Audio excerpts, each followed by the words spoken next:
করে সেজে উঠেছে।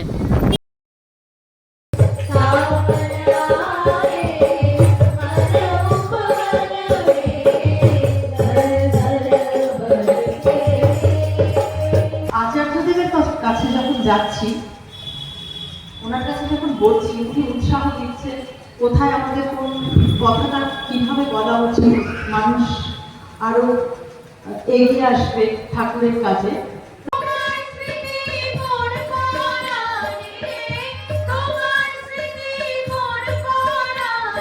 मेरा ऐसा सौभाग्य नहीं हुआ, मैं बड़ौदा को संगात थी, मैंने कहानी सुना है, लेकिन अब मैं जो वर्तमान आचार्य को जो देखती हूँ, जब ठाकुर जी ने बोला आदर्श में संग करने की बात, मैं कभी जो उनके पास बैठती हूँ, जो छोटी छोटी सी बात का जो सॉल्यूशंस है, ये चीज ठाकुर जी ने बोला।